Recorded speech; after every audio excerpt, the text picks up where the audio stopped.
you guys need to get involved in digital currency, specifically Philcoin, because it's designed to change the way giving happens in the church. Sovereignty is something very important that we need to be talking about in the church because we believe that we, as a body of Christ, we cannot let anyone take that from us.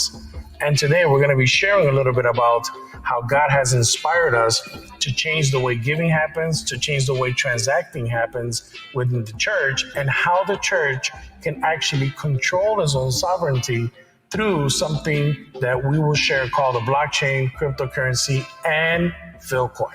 Yeah, so I'd like to share with people about my experience. I've been in the Bitcoin space since 12 years ago, early miner. But the important thing about my experience is that the Lord has put a burning desire in my heart to show the body of Christ that they have lost every sovereignty that they have right now on this planet. We have churches around the world that have lost their sovereignty. I'm going to give one example. The churches in Ukraine, they are right now in war. The whole country is in war. And what is happening? The EU is supposed to protect Ukraine. NATO is supposed to help Ukraine. And even the United States is supposed to help Ukraine. But they can't access their bank accounts. We have churches across Ukraine that have millions of dollars. And none of their bank accounts can be accessed. Master and Visa doesn't work. The entire financial ecosystem is not working in Ukraine right now. And this is just a country that has gone into war, that's the victims of war. And this is where, a church in Ukraine has lost its sovereignty. But what about churches across the United States? We have churches that have lost their sovereignty because they do not agree with some of the ideas that the state wants them to do. For example, some church do not believe in abortions, right? And then if they don't agree on the abortion laws in the state, what happens is their bank accounts get frozen. Their credit rating drops. And this is not just happening to the church, it's happening to the body of Christ. It's happening to every individual on earth right now. And every individual sovereignty is being taken away one by one. My own case study is this. This happened to me.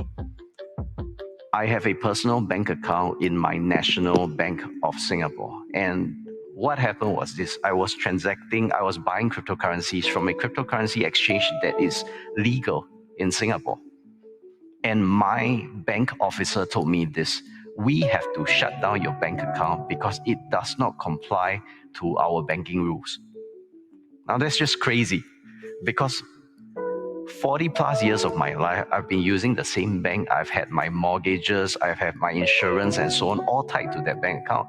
And they told me they're going to shut it off. But interestingly, the same church, the same bank itself is now transacting and selling their customers cryptocurrencies. That's crazy, man. Yeah.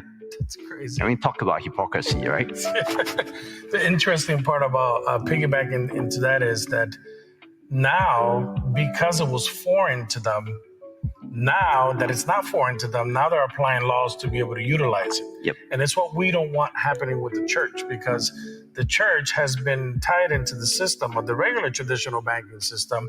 And one day, if they continue to be aligned to that, it's going to happen to the church as well, to the body of Christ. Why? Because the moment you put your dollars inside of an ATM machine into your bank account, that dollar became a digital number that now is controlled by a banking system, to the point that if you want to go ahead and pull it out, you have to physically go over there, show an identification to something that it's sovereign to you. It's your money.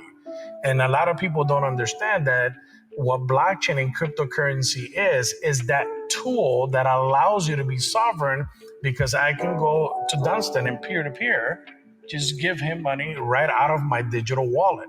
And it's important for the church to get educated on what that is in order to understand the depth of the wealth transfer of the end times and what sovereignty really is. And we need to be more prone to understanding what is happening with that. And it's hence the reason why we're here today, because we've built an ecosystem.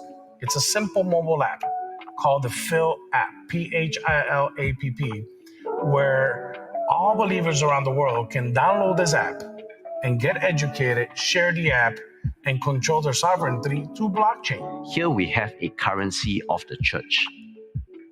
The church can start transacting, buying and selling goods using the church, the body of Christ's own currency.